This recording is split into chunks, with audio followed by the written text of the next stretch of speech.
como nós estamos num período de isolamento social, não dá para aglomerar, nem tem como alguém assistir aqui eu fazendo a gravação, a não ser a minha amiga ali que está na parede.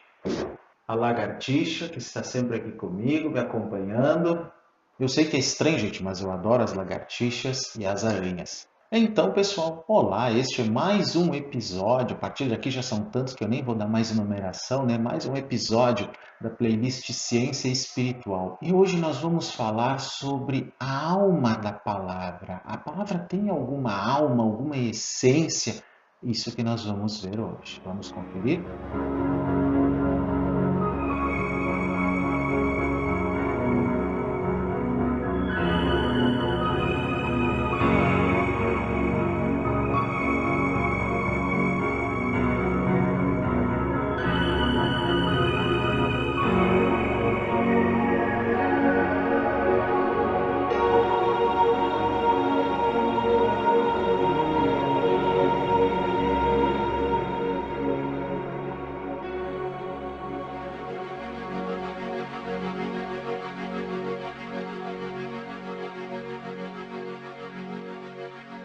A alma da palavra. Este é o título de um livro que eu escrevi, publiquei em 2011, apenas em versão digital. O título completo é A Alma da Palavra, o Discurso como Filosofia Perene. Foi uma edição independente minha em 2011 e que está disponível para vocês adquirirem, se quiserem, através do meu e-mail psteckel@gmail.com. Na verdade, ele é o livro mais recente que eu escrevi dentro dessa linha mais antiga do meu pensamento, né? Foi a época da minha quebra com a teosofia, com a própria filosofia perene. Esse livro, que é o mais recente, 10 anos atrás, representa um turning point, né? Uma virada no meu pensamento espiritual. Então, ainda que ele fale da filosofia perene, até no próprio subtítulo dele, né? No sentido de tentar analisar a relação da palavra como algo sagrado em muitas culturas do mundo ao longo da história, mas sem qualquer pretensão assim teosófica ou guinoniana, ele ainda representa um período em que eu dava algum crédito ao perennialismo e à teosofia, que foi se quebrando aos poucos. Mas mesmo nesse livro eu já apresento algumas mudanças de pensamento. Tanto que no capítulo 7, que é o último do livro, que se chama Simbolismo dos Estados Ampliados de Consciência, eu já adentro em visões semelhantes àquelas que eu apresento hoje nos meus artigos, e-books, vídeos, entrevistas e nas lives mais recentes. E o livro contém, essa é uma das partes mais interessantes dele, ele contém diversos exercícios de vocalização mântrica com palavras e alfabetos sagrados de vários tipos, de várias tradições diferentes, né? O Om, as letras hebraicas, as letras gregas do gnosticismo, o Pai Nosso em várias línguas e mais algumas outras coisas. Mas o conceito central do livro, que depois que eu o escrevi eu não continuei desenvolvendo esse conceito, devo fazendo mais adiante, é o conceito indiano de Spota. Spota, bem como está escrito aí, S-P-H-O-T-A, Spota, significaria a alma da palavra. É um conceito muito interessante que vem da filosofia indiana do som, digamos assim, e que eu usei nessa obra e já em algumas outras coisas que eu tinha escrito antes. Então, já nas primeiras páginas do livro, eu dou uma pequena explicação do que é, né, esse spota, né, esse conceito de alma da palavra, da seguinte maneira. Um conceito recente sobre ideias antigas, é o nome do subtítulo, do tópico, né? A palavra spota, literalmente rebentando, abrindo, e se lê spota, né? Da raiz sânscrita sput, estourar, é um termo técnico sânscrito utilizado pelos gramáticos tradicionais para designar o interno e imperceptível elemento de sons e palavras e o veículo da ideia que explode ou pisca na mente quando um som é proferido. Isso quem disse foi Monier Williams. O conceito foi introduzido por Bhartrihari por volta do século VI d.C. A noção de flash, insight ou revelação, que é central para o conceito de Spota, tem levado a um intenso debate erudito na filosofia da linguagem indiana, mesmo porque a palavra elemento tem o sentido de essência, alma. Spota, na forma como esta palavra é utilizada no Mahabhashya de Patanjali, é simplesmente a linguagem falada, pronúncia, expressão vocal, desempenho linguístico. Bhartrihari transformou este conceito para se referir ao significado de uma expressão vocal que não é afetada por variações no desempenho, tomando o sentido de rebentar adiante, para referir-se à ideia de que a pronúncia de determinados sons é induzida como um estado mental no ouvinte em um flash de reconhecimento ou intuição, em sânscrito pratibha, brilhar adiante, digamos assim.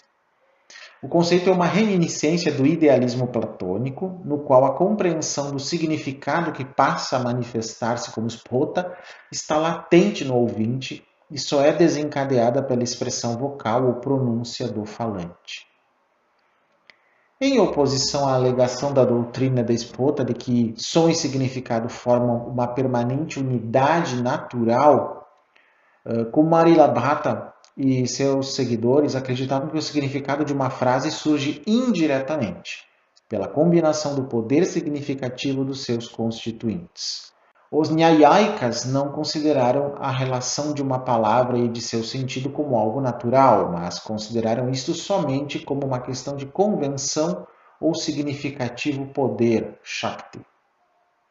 Mas a ideia da relação entre uma palavra e sua essência ou alma é recente ou mais antiga que Bhartrihari? Que é o que aos poucos se vai respondendo no livro. Claro que a época em que esse conceito se desenvolveu, nós não tínhamos a linguística moderna, a neurolinguística, a visão neurocientífica da língua, as várias formas de análise linguística hoje em dia, inclusive as ligadas às neurociências, e aí se tinha uma dúvida, qual é a relação existente entre um som que se transforma numa palavra e que tem um significado, e como que a nossa mente capta isso quando uma palavra é dita. Hoje nós temos uma ideia um pouco mais precisa de como isso acontece, como o nosso cérebro reconhece certos sons, mesmo sons muito sutis na fala, que são, digamos, imbuídos de um significado, ou que sejam distintivos, os chamados sons distintivos da língua, para quem é, digamos, ensinado naquela língua. Mas naquela época não se tinha muito essas noções, então se acreditava em alguma coisa mais esotérica, mais metafísica em relação à origem do som com significado. E ainda se fazia relações, em certas doutrinas, com um som universal, um som cósmico, que eu acho que ainda são ideias que podem ser trabalhadas de alguma forma num nível sistêmico. Acho que não são ideias totalmente equivocadas, não, como se poderia pensar. Talvez nós pudéssemos repensá-las com um olhar moderno e ver se elas não fazem sentido de alguma maneira. Continuando o que diz o livro, o termo spota é derivado etimologicamente então da raiz sput, que significa desabrochar ou tornar-se subitamente e repentinamente uma cisão com um som. E a palavra spota é interpretada de duas formas na filosofia indiana e na gramática indiana. A primeira forma, Nagesha Bhatta define spota como aquilo que, a partir do significado rebenta adiante, isso é, brilha adiante, surge como um flash ou insight na mente. Em outros termos, a palavra que expressa um significado ou o processo de expressar um significado através de uma palavra é chamado spota. Então, o processo de expressar um significado que está lá na mente, usando uma palavra que lhe serve como lastro, digamos assim, isto é considerado spota. Então, tem a ver com a própria geração da palavra a partir de um conceito ou de um pensamento que surge na mente, seja qual for, e então é transformado em uma palavra que tem um som, e então ela é apresentada ao mundo. A dúvida está no modo como este processo ocorre. Hoje nós já temos algumas ideias em neurociência. Como funciona a relação entre a palavra e o desencadeamento de seu significado na mente? A origem deve ser o pensamento, mas isso não responde a tudo. O pensamento molda-se à palavra ou esta se molda ao pensamento? Aí é que está uma questão, né? O pensamento não é superior à capacidade de qualquer palavra em qualquer língua de expressá-lo por completo? A resposta lógica parece ser sim. Neste caso, qual a competência real das línguas para expressar a profundidade do pensamento humano? De certo, é uma competência relativa. Eu, particularmente, sou partidário desta ideia aqui, dessa primeira opção. Bom, a outra forma de interpretar Spota, conforme Madhava, é aquilo que é manifestado ou revelado pelos fonemas. Mas o que eles manifestam? São apenas sons ou há uma relação destes sons com princípios cósmicos gerais? Se não houvesse, por que os indianos, em especial os shivaitas, criariam sistemas cosmogônicos totalmente dependentes da relação dos sons do alfabeto com a criação do mundo? Os tibetanos usam essa lógica também no seu alfabeto.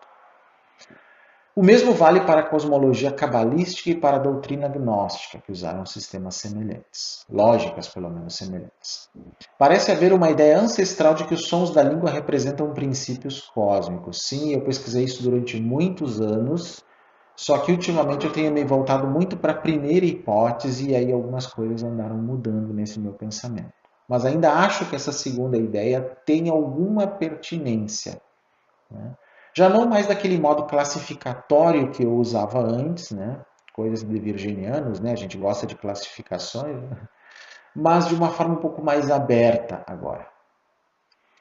Gaurinatha Shastri sugeriu que a concepção grega original de logos, que quer dizer palavra, verbo, né? Tem mais a ver com o significado de Spota. O fato de que logos representa uma ideia tanto quanto uma palavra o aproxima maravilhosamente do conceito de Spota. O conceito de Spota parece ser a única contribuição dos gramáticos indianos à filosofia da linguagem, pois trata-se de uma teoria que expõe o funcionamento do processo da fala.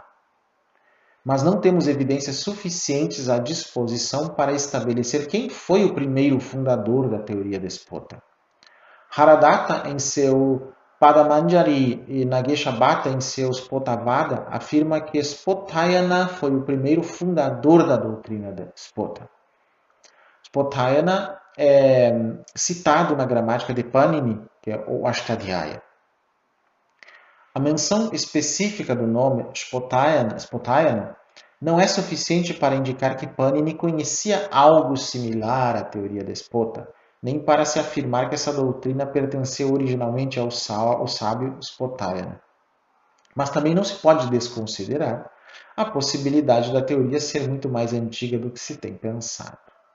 Aí, falando um pouquinho sobre a natureza de Spota, essa essência ou alma da palavra, Bhartrihari, esse gramático indiano, inicia a discussão da natureza de Spota com a observação de que palavras ou frases podem ser consideradas sob dois aspectos, como um padrão sonoro e como sua característica genérica. Ele reconhece duas entidades as quais podem ser chamadas Shabda, som, sendo uma a causa fundamental dos sons articulados, enquanto a outra é usada para expressar o significado. A palavra que aqui define causa, artha, tem vários significados em sânscrito: coisa, objeto, riqueza, propriedade, propósito e assim por diante. Entendemos então que uma palavra pronunciada contendo um significado tem um princípio que antecede a compreensão de seu significado. Esse princípio é a sua causa, sua propriedade intrínseca e mesmo seu propósito enquanto entidade. Assim, Spota é a entidade conceitual e o elemento permanente da palavra, enquanto Dhwani é o padrão sonoro, que é o aspecto externo do símbolo da linguagem, né? Dessa forma, Spota, que é a impressão mental de um padrão sonoro, audível, é a causa daquele padrão sonoro. Mas uma impressão mental poderia ser a alma da palavra? Vamos dizer assim, traduzindo aqui.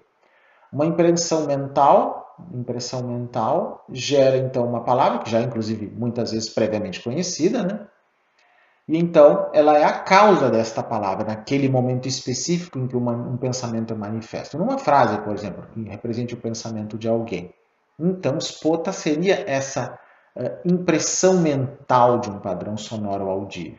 A palavra em si não é spota, ela é dhwani, o padrão sonoro, que pode mudar de língua para língua, inclusive. Mas aquilo que vem da mente causando essa palavra, que é escolhida de acordo com a língua, né, que a pessoa use, ou se ela fala mais de uma língua que ela escolha, é que é o spota, a essência por trás da palavra usada. Então, no final da história, seria apenas isso, se a gente fosse traduzir numa linguagem mais moderna, né? E aí podemos considerar três visões principais a respeito da natureza da spota. Primeiro, o som, que é intimamente unido ao spota, não é percebido separadamente, como a cor, que não é percebida em separada do objeto, sempre em relação ao objeto, né? Sobre o qual incide a luz que vai dar essa sensação da cor. Nesse caso, a alma vem junto com o som e sempre carrega um sentido essencial. Obviamente, para quem entende a palavra e a língua, porque senão talvez não faça sentido nenhum, né? É diferente se nós ficarmos balbuciando palavras sem sentido. Elas não têm alma nesse aspecto, nesse sentido. Né? Essa também é a teoria que a gente encontra na Cabala, segundo a qual cada som hebraico representa um princípio cósmico que concorre na formação das palavras e de seus significados. Então essa é uma das visões mais profundas de alma da palavra dentro da Cabala. Se estuda muito na Cabala, quando se estuda as letras hebraicas, né, todo o seu aspecto místico, essas relações. A segunda visão sobre o spota é o som, sem tornar-se ele mesmo percebido, causa a percepção do spota, assim como o órgão do sentido e suas qualidades, que sendo elas mesmas não percebidas, causam a percepção dos objetos. Segundo essa visão, dhwani, que então são os padrões sonoros, e spota, que é a essência da palavra, são considerados como sendo produzidos ao mesmo tempo. Isso é explicado pela analogia da chama e da luz. A chama e a luz são produzidas no mesmo momento. Contudo, de certa distância podemos ver a luz sem vermos a chama. Do mesmo modo, de certa distância, podemos perceber o som e não o spota. Então, não há intervalo entre spota e dhwani. E a terceira, o som é também percebido sem dar origem à percepção da forma da spota. Em outras palavras, a percepção do som não é considerada como idêntica à percepção de spota. E eu acho que não é idêntica. Aqui spota representa o conceito universal, o qual é manifestado por muitos sons individuais. Os sons individuais variados são chamados dhwani, enquanto a natureza universal destes é considerada o spota. Aí, quando nós problematizamos com coisas modernas, isso complica um pouco. Sons universais, eles são iguais àqueles sons que o aparelho fonatório humano pode expressar ou são de outra natureza? Provavelmente são de outra natureza, para quem entende de frequências e de acústica. O nosso aparelho fonador tem muitos limites para articular certos sons e, dependendo da língua, os sons são muito diferentes entre si.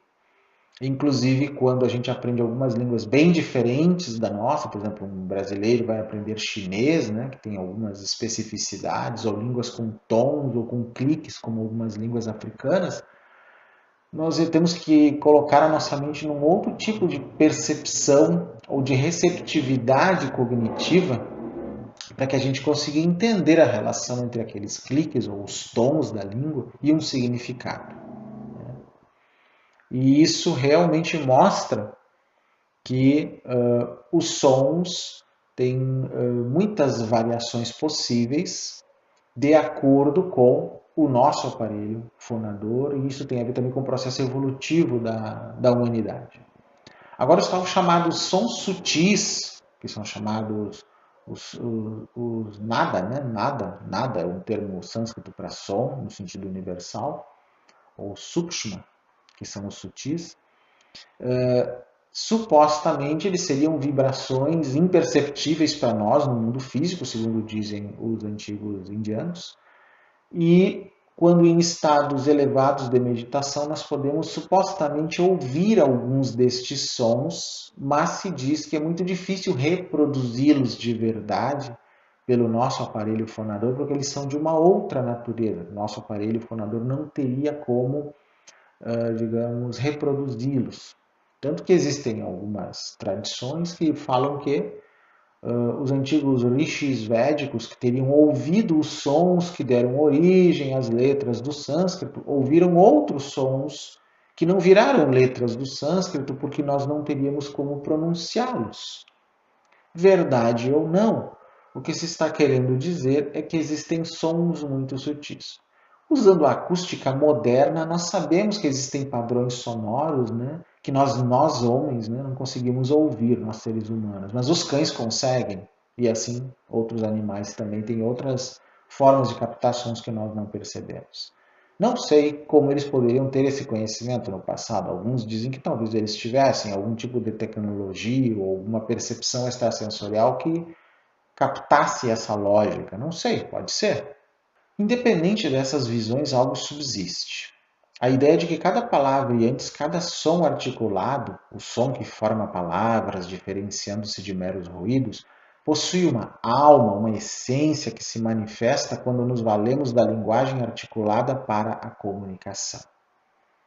Complementarmente, a Cabala hebraica nos ensina que esta alma está intrincada em cada som particular, de modo que as palavras têm dois sentidos, que é o imediato, que é o lexical, e o oculto, que é uma espécie de significado místico, metafísico e esotérico, que não é só na Cabala que nós encontramos.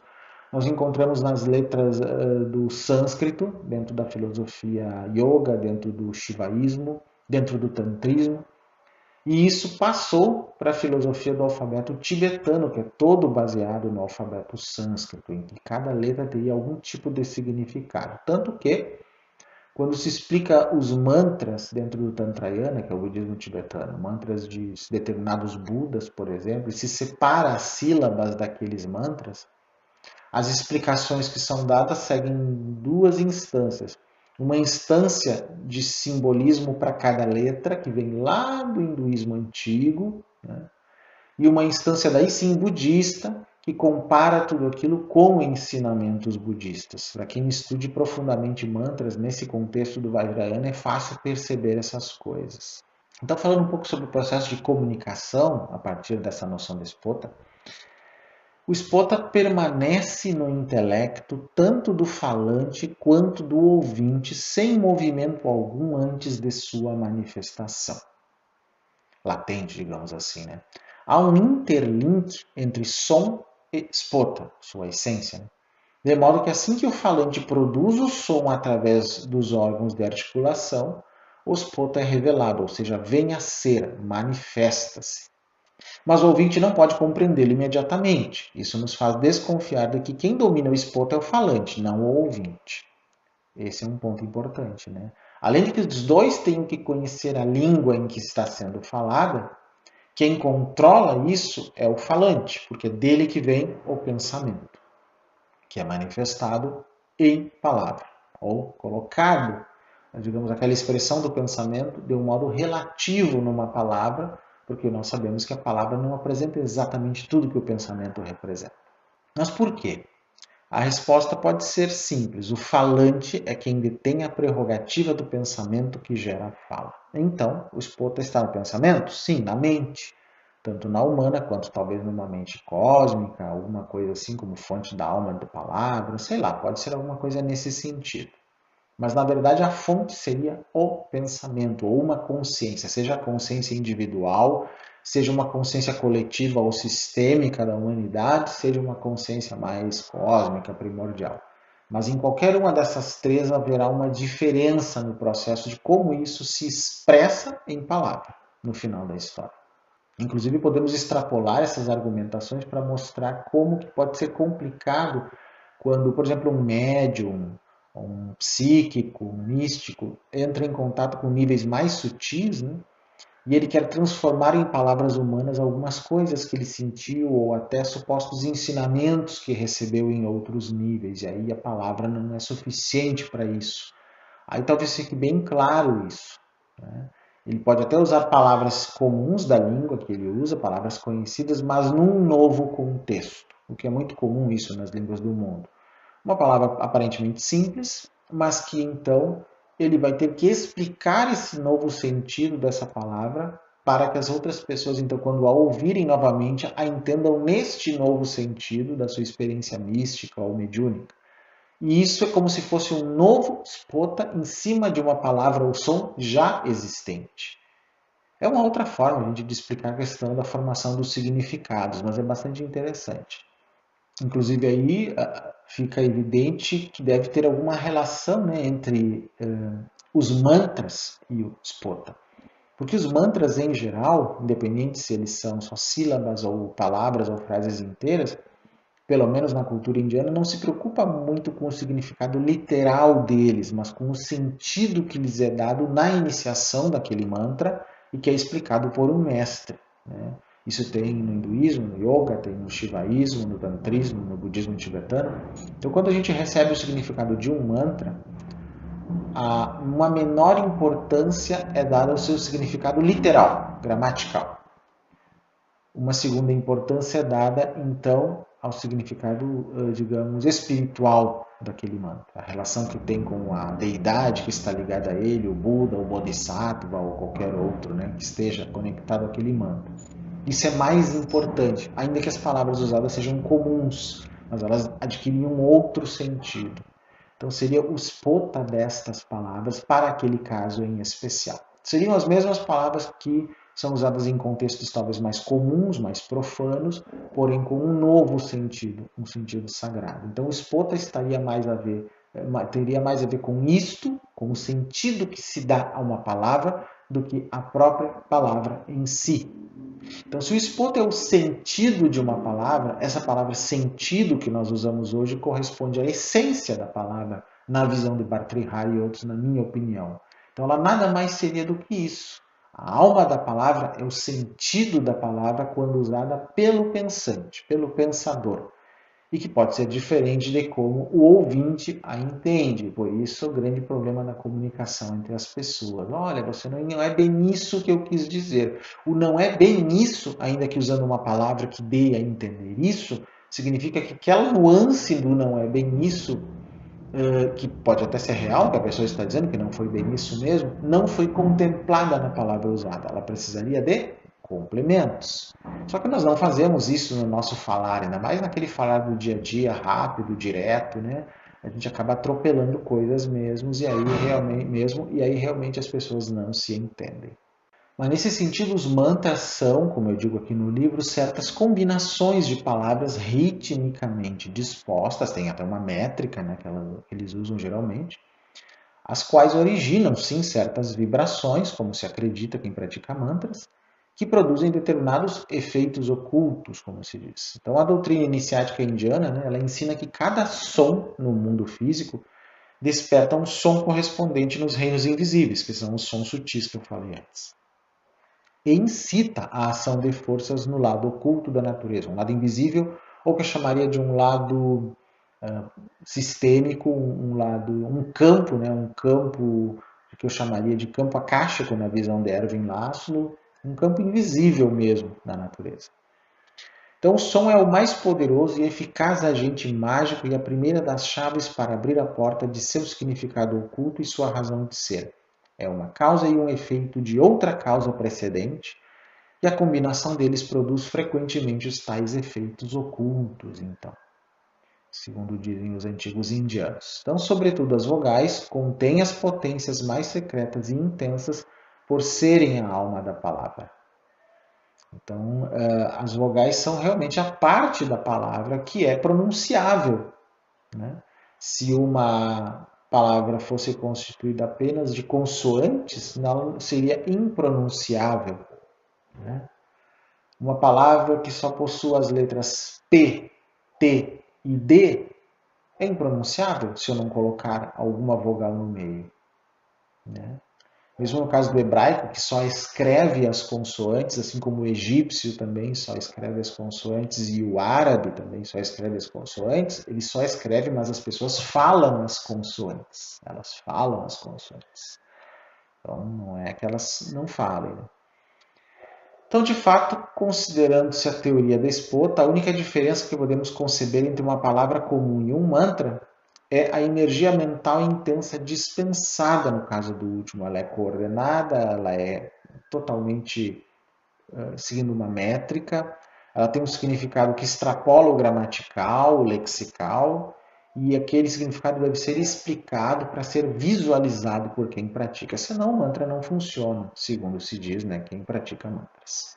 Essa energia granjeada durante a recitação contínua, num estado mental meditativo, até durante dias, meses, anos, para quem pratica mantras por muitos anos, né? Certamente produz resultados psíquicos de cognição muito superiores aos requeridos para a comunicação ordinária. Até podemos chamar essa compreensão de estado metacognitivo. Encontramos exemplos dessa metacognição em outras tradições.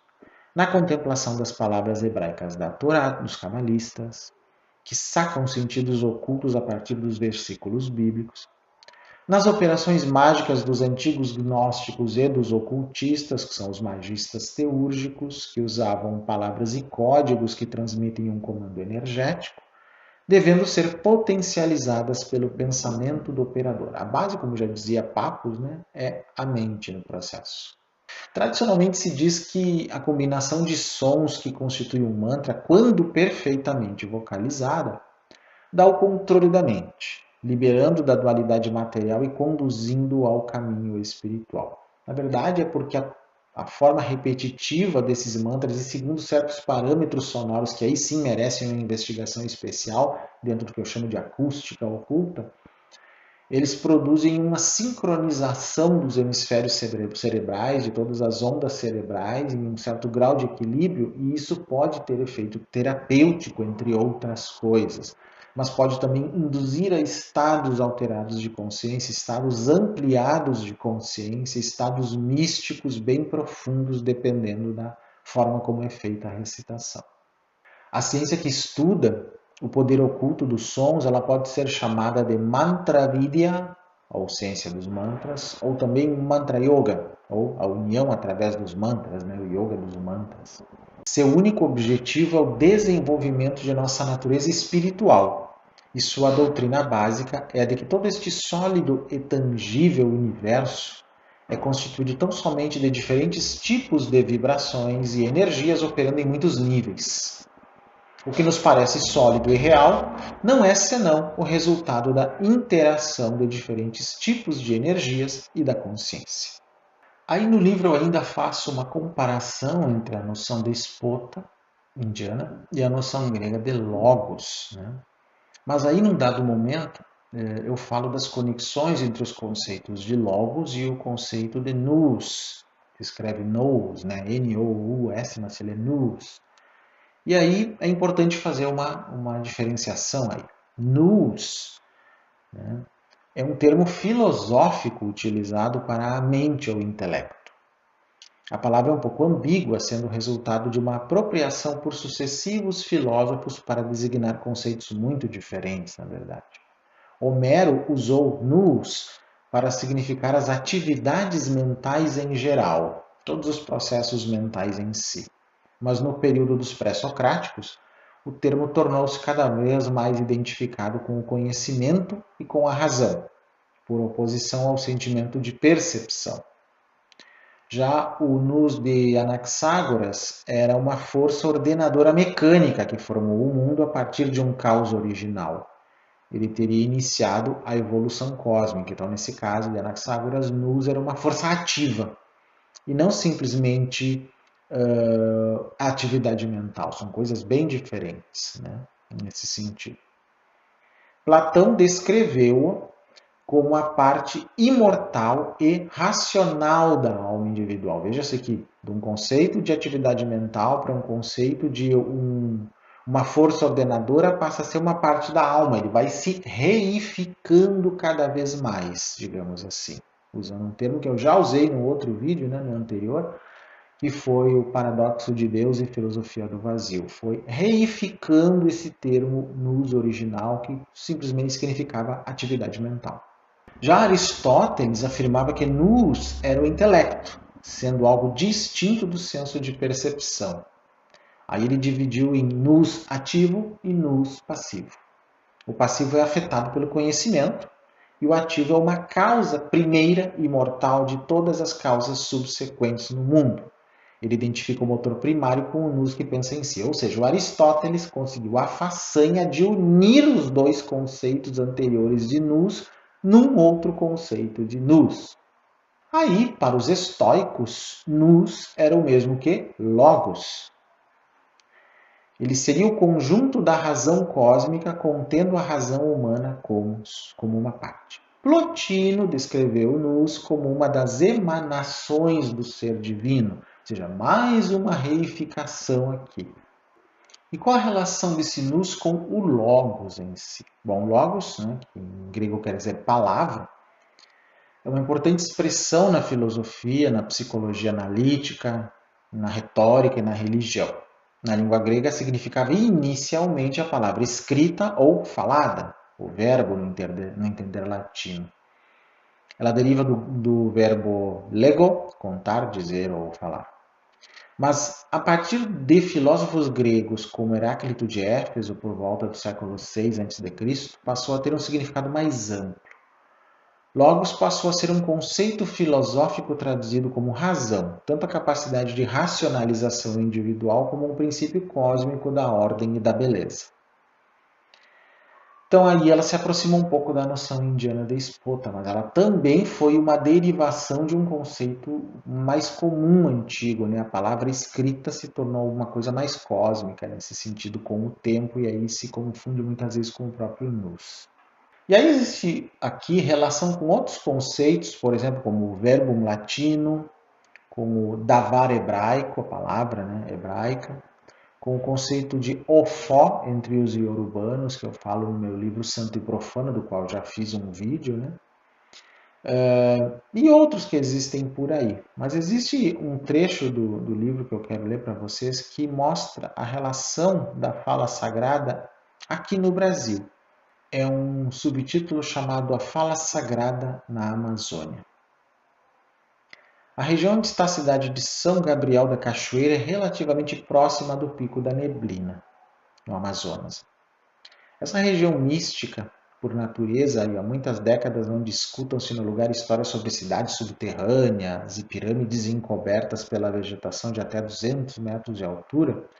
Contudo, tais histórias nunca foram verificadas adequadamente e não se achou nenhuma prova consistente do que contam. No rio Tiquié foram encontradas inclusive inscrições rupestres. Essa é a região dos Tucano ou Betóia, segundo Altino Berthier Brasil no seu livro Amazônia nos Domínios da Coca, de 1989. O nome de um numeroso grupamento indígena espalhado pelo extremo noroeste do Brasil. Os índios chamam a si mesmos de Daxeyas, tucanos. A palavra, por sua pronúncia, também pode ser grafada Daxeye. Isso se assemelharia ao sânscrito Dakshayu, de Daksha, que quer dizer inteligente, e Ayus, vida, mundo, homem, que significaria, então, homem inteligente, se fizéssemos a conexão com o sânscrito aqui, como alguns autores já fizeram. Os tucanos afirmam descender diretamente de Wako, o espírito criador, e ainda creem num deus bondoso chamado Wake. Ambos os nomes parecem com o sânscrito Vati ou Vaka, que não só é a linguagem, como a subjetiva força criadora indiana, mãe dos Vedas, e una com Viraj, o criador masculino. Então as lendas tucano, elas falam de Leepali, a grande velha que sustenta o mundo na palma da mão e que vive debaixo da terra, pois a expressão sânscrita Lampali ou Lapali, Lam, a sílaba da terra, e Pali, senhora, significa, que coisa, senhora da terra. É uma mera coincidência isso? Esses índios ainda têm o seu diabo, a que chamam de Wakti, uma criatura muito má que anda solta pela mata, aguardando uma oportunidade de desgraçar os desavisados. Parece ter algum poder sobre as tempestades, trovões e relâmpagos. O nome Wakti, se tratado como uma palavra sânscrita, pode ter o mesmo significado de Vakra, que também poderia se escrever Vakti. Ambas têm o sentido de tortuoso, curvo, e era este o sobrenome do terrível Rudra védico identificado com o Shiva brahmânico posterior. A estrutura da sociedade tucano lembra as castas hindus, o que se deduz da lenda transmitida por Berthier Brasil em seu livro. Ele diz o seguinte: o criador, Wako, em épocas imemoriais, subiu o rio Uaupés, transformado em cobra grande. O ofídio comeu todos os peixes que encontrou. Quando chegou à cachoeira de Ipanoré, não podendo transpor o obstáculo devido ao peso do ventre, abriu a boca e deixou saírem os peixes. Estes se transformaram em índios de diferentes raças. Os tucanos foram os primeiros a sair e a eles foi atribuído o domínio sobre os demais. Quanto aos macus, consta que eles não saíram da boca e sim do ânus da cobra encantada. Transportados para o lado de cima da cachoeira, aqueles índios povoaram a região. Como os povos antigos da Índia, os tucanos estabelecem uma divisão classista em sua sociedade. Não abrem mão de sua concepção escravagista, subjugando os macus, que são utilizados para todos os serviços da aldeia. Ah, mas então tem índios no Brasil que têm escravos que são escravagistas?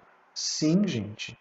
Vocês acham que todos eles são seres iluminados, né, como as pessoas gostam de fazer esse tipo de glamorização, né, das culturas mais antigas? Não, gente, existe muita coisa que hoje nós consideramos inadequada, sim. Inclusive escravagismo entre indígenas, sim. São culturas antigas, elas não passaram pelos processos de avaliar isso que nós estamos passando hoje. E nós ainda tem muita coisa que nós fazemos de errado que eles não fazem, que para eles é absurdo o que nós fazemos. Então, isso varia muito de cultura para cultura. Como já podemos constatar, a língua tucano parece-se consideravelmente com o sânscrito, o que é intrigante. Essa tribo possui, diferenciando-se da língua cotidiana comum, uma língua ritualística, sagrada, na qual são transmitidas as lendas de um modo geral e reservada especialmente para isso. Mais uma semelhança com a Índia. As lendas só podem ser explicadas de pai para filho ou de um índio para outro. Aí o Berthier Brasil explica no livro dele. Essa linguagem é complicada, costuma alterar toda a adjetivação para mascarar o sentido, a forma e a qualidade das coisas. Serve para garantir o sigilo de um assunto que eles guardam em sua mais recôndita intimidade. Contou-me um padre de Paricachoeira que, depois de lhe narrar algo ininteligível, um índio arrependido resmungou: Oxe, como é que pude lhe dizer isso? É proibido. Só posso tratar desse assunto com meu filho. Não posso também falar nessa maldita linguagem do cotidiano. Não há perdão, mesmo porque eu conheço a linguagem codificada. O nome que os tucanos dão a essa linguagem especial é Baksa, e somente nela os ensinamentos podem ser transmitidos. Pois em sânscrito, o termo semelhante Bhashya significa o que se deve dizer. Glossa, comentário. E liga-se diretamente às explicações dos sagrados textos sânscritos e védicos. O primeiro homem tucano, seu Adão, chama-se Doétiro, como explica Berthier Brasil. A terra começou imersa no fogo. Chuvas torrenciais formaram o mar que os tucanos denominaram Lago do Leite. Isso me lembra o Oceano de Leite dos hindus, né? O índio Luiz Lana acredita tratar-se do Oceano Atlântico, onde surgiu a vida. Certo dia, o Criador escolheu, no Lago de Leite, uma porção de peixes destinados a transformarem-se em gente. Daí tomou um homem para modelo a sua imagem e semelhança. Esse homem se chamava Doétiro. O pai colocou Doétiro em uma canoa e transmitiu-lhe a incumbência de povoar a terra. Doétiro não comandava o leme. A direção era estabelecida pelo Criador. Passados 40 dias de viagem, a canoa chegou a uma imensa cachoeira. A voz celestial anunciou: Ipanoré Cachoeira, desembarca. Aqui começa a mãe terra da gente Daksaiê, ou tucana. Doétiro foi escolhido então como o primeiro chefe, guia e protetor dos tucanos. Como se vê nessa figura, mistura-se eventos relacionados a Adão, Noé e mesmo Moisés, né, o legislador. O Manu indiano teria também alguma semelhança com esse personagem. A própria língua tucano, com seus muitos sufixos, tempos e modos verbais, parece-se intrigantemente com a língua sânscrita clássica, segundo o Berthier Brasil. Então, os índios macus, como eu falei antes, são escravizados pelos tucanos de forma que nos lembra, por exemplo, a opressão dos drávidas no sul da Índia pelos indianos que se consideram arianos, né? Então, Berthier descreve esse povo e sua difícil língua, os macu, né? Segundo Kurt Nimuendaju, o pai da etnologia brasileira, os macus grafados também com K, macus ou com C ou com K, pertencem a uma família linguística isolada que compreende 8 dialetos diferentes. Um não entende o outro. As pessoas falam com os dentes cerrados, movendo apenas os lábios. O idioma é tão difícil que raramente índio de outra raça fala ou entende o seu linguajar. Não utiliza as letras F, J, L, X e Z. Não emprega sons CE, CI, GE, GI. A letra S entra em pouquíssimos vocábulos. Em contrapartida, adota sons que não podem ser reproduzidos pelos nossos símbolos gráficos. Tem a ver com aquilo que eu falei há pouco, né? Cada povo tem uma forma de articular que varia muito e isso complica na hora de a gente transpor uma língua para outra. No começo, a língua dos macus se chamava Baramacu. Isso lembra o sânscrito Bharamaga, que significa dom do poder. Ela lhes foi ensinada pelo pai da criação através de Yak, a arara, e hoje se subdivide em vários dialetos. Os macus do Içana, por exemplo, falam uma língua que se aproxima do antigo Baramacu.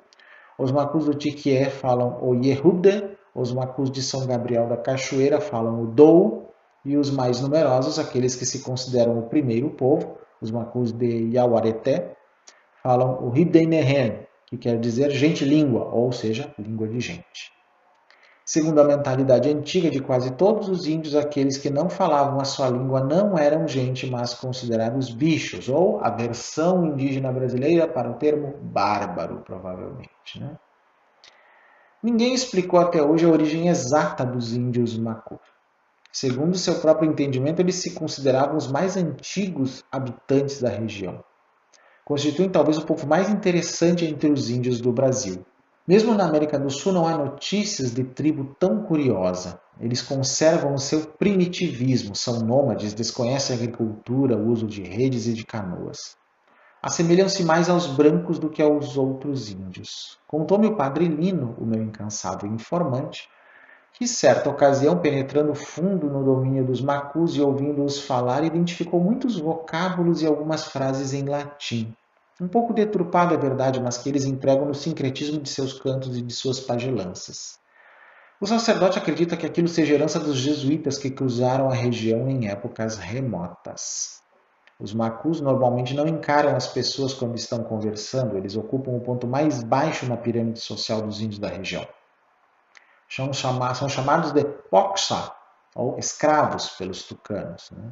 Interessante que o sânscrito Paksha significa réplica, partidário, tribo, classe ou parte, que dizem serem os macus filhos de onça, jamais filhos de gente.